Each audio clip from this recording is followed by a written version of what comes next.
pourquoi cet été, il était toujours à frapper à la porte, on peut dire, de ses amis chiliens pour un joueur comme Vidal qui gagne 6 millions et demi net à l'Inter, 13 millions bruts, et voulait le faire venir à Marseille. C'était impossible. À Marseille, on me disait, c'est impossible, mais Sampaoli le veut. Mais alors, il comprend ou pas? Parce que là aussi, il demande certains joueurs de caractère, d'expérience. Il a toujours fait ça, Sampaoli. C'est pas si simple. À Marseille, ils sont d'accord, on peut dire. Le club sait qu'il faut ces joueurs-là, mais ils n'ont pas les moyens aujourd'hui. C'est en ce sens que, en gros, ce discours m'inquiète. Parce que il le sait, au final, on sait qu'il le sait. Enfin, il n'est pas fou. Donc, s'il demande, mais s'il demande quand même, alors qu'il il sait bien et on lui a peut-être déjà dit, c'est que ça fait après une raison.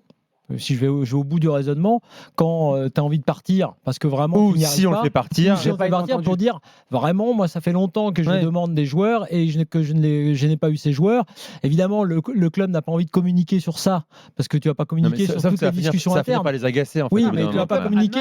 Ils soutiennent Sampaoli. Tout va bien, on va chercher de trouver les meilleures solutions pour lui. Tout va bien, mais rien ne te dit qu'en interne, ils disent pas il est gentil, mais on lui a déjà expliqué effectivement qu'on ne pouvait pas recruter certains joueurs.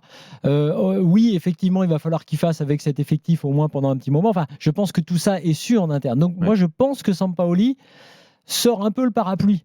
Alors, est-ce qu'il faut... Ce qui n'est jamais bon signe. C'est de l'anticipation. C'est de l'anticipation. Après, il a essayé beaucoup de choses. Moi, quand je voyais beaucoup de changements de poste récemment, je me suis dit, tiens, justement, il est en train d'essayer de trouver des solutions avec l'effectif qu'il a.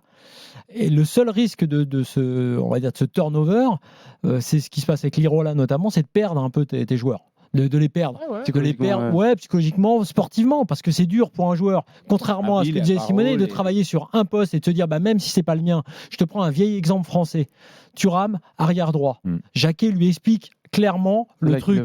Et en gros, Thuram, il n'est pas fou. Il dit, ok, j'ai compris, je veux pas jouer arrière droit, mais je vais jouer arrière droit. Parce que c'est ma chance de jouer en équipe de France. Donc je travaille. Il a travaillé parce que défensivement, c'était un travail différent. Et soit tu le fais, soit tu le fais pas. Mais si tu dis à un joueur, parfois tu es arrière droit, parfois tu es piston, parfois tu es presque ailier. Je sais mais pas en fait, encore rien ne va vraiment. Voilà. C'est compliqué.